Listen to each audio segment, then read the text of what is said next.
બા, હું તમને કેટલા દિવસથી જોઉં છું. તમે આ ઝાડ નીચે બેસી રહ્યા છો. કેમ તમારું ઘર નથી? બેટા, મારે ઘર નહીં, મોટો બંગલો છે. તો પછી એમાં જઈને કેમ નથી રહેતા? અને બા, તમારા સિવાય તમારા ઘરમાં બીજું કોઈ નથી? છે બેટા, છે. ત્રણ દીકરા અને ત્રણ વહુઓ છે. તો બા, તમે એમની સાથે કેમ નથી રહેતા? બેટા, આ ડોસીને રાખવા કોઈ તૈયાર નથી. તો બા, તમે ખાઓ છો પીઓ છો ક્યાં? આ પરબ છે ને, ત્યાંથી હું પાણી પી લઉં અને કોક દિવસ મારા છોકરાને દયા આવે ને તો જમવાનું આપી જાય.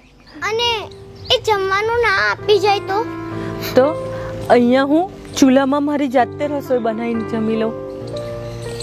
ઓહ, આ તો બહુ ખોટી વાત કહેવાય. જોયું દોસ્તો, ત્રણ છોકરાને ત્રણ વહુઓ હોવા છતાં પણ એમને આ ઝાડ નીચે બેસી રહેવાના દિવસો આવ્યા છે. બા, તમે જમી લીધું? હા, મેં જમી લીધું. એમ નહીં, તમે ના જમ્યું હોય તો હું મારા ઘરેથી લેતી આવું. બેટા, મેં જમી લીધું. બા, તમારું નામ શું? સવિતાબેન.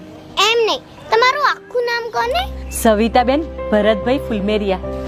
ચલો બા, તો હું તમને ફરી મળવા આવીશ. હા, જય શ્રી કૃષ્ણ. જય શ્રી કૃષ્ણ.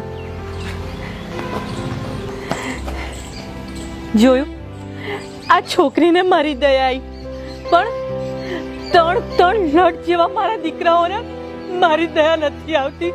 હે ભગવાન, ક્યારે મારા છોકરાઓને મારા ઉપર દયા આવશે?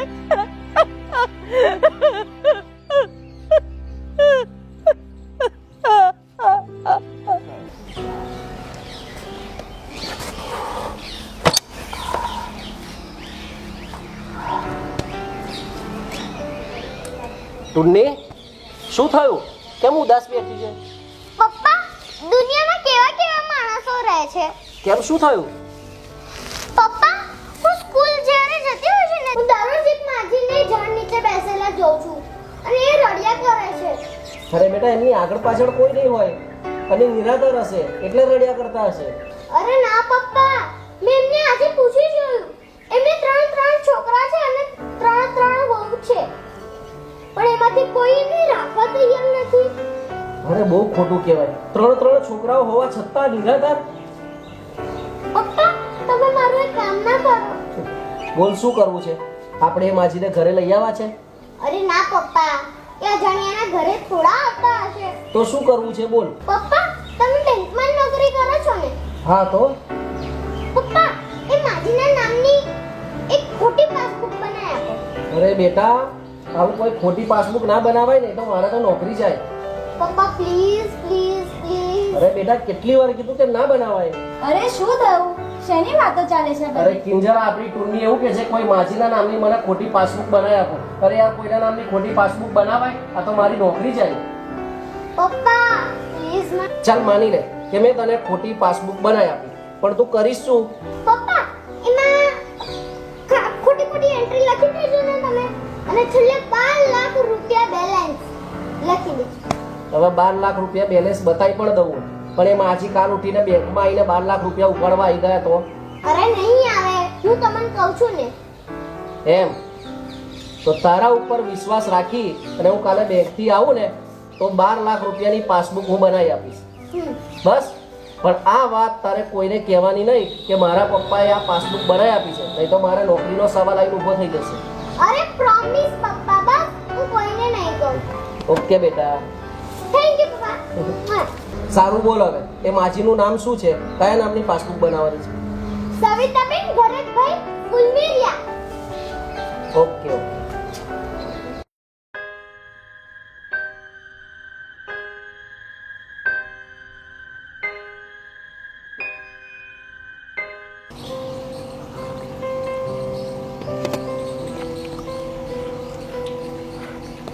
અરે બા, જમવા બેઠા છો? હા બેટા. શું જમો છો?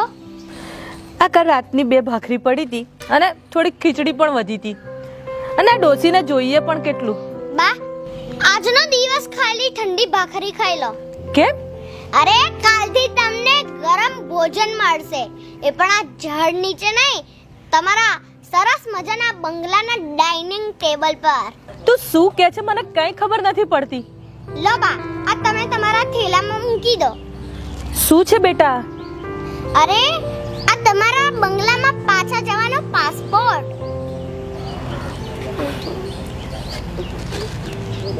બેટા તું આ શેની ચોપડી મુકાવે છે? અહીંયા આવો બા.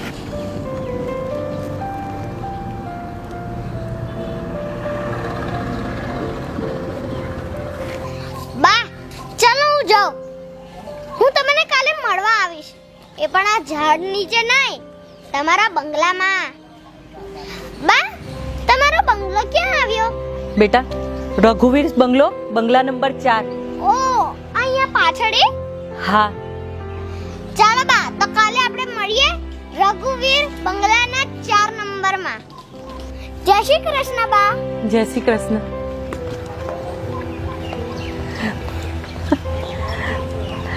આ છોકરીને ક્યાં ખબર છે કે મારા છોકરાઓ અને વહુઓ કેવા છે અને મારા એવા નસીબે ક્યાં.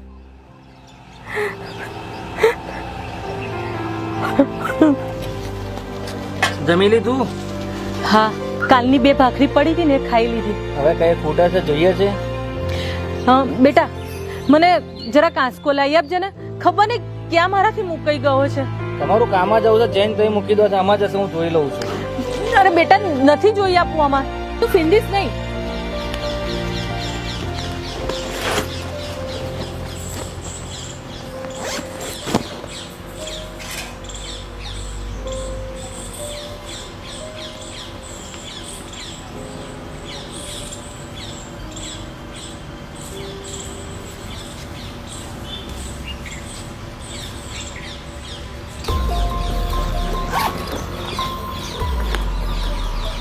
ઓહો, 12 લાખ રૂપિયા બેલેન્સ. મારી માં પણ ખતરનાક છે, કોઈને ખબર પણ ના પડવા દીધી.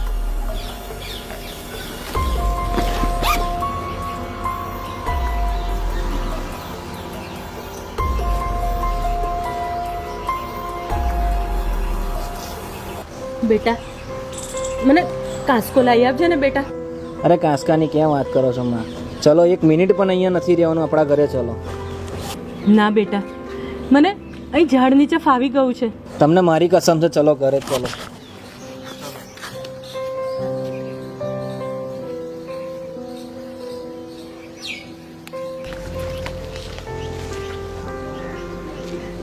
જોયું, આ છોકરો મને આ ઝાડ નીચે ધક્કા મારીને મૂકી ગયો હતો અને આજે સોગન આપી અને મને ઘરે બોલાવાયો. કમાલ છે છોકરી, જાદુ ચાલ્યો ખરો એનો.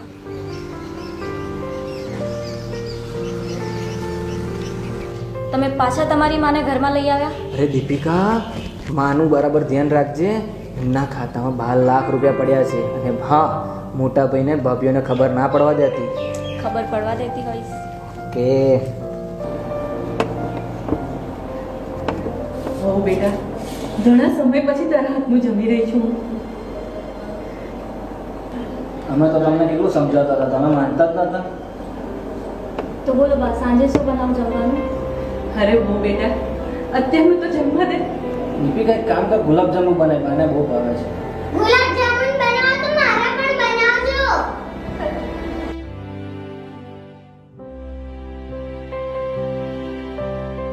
હા, કોણ છે બા? આ મારી પાક્કી બેનપણી છે.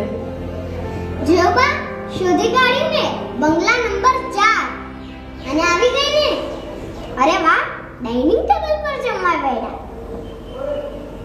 ગમ્યું તો લાઈક કરજો, શેર કરજો અને સબસ્ક્રાઇબ કરજો. અને હા, દીકરા માને ઘરની બહાર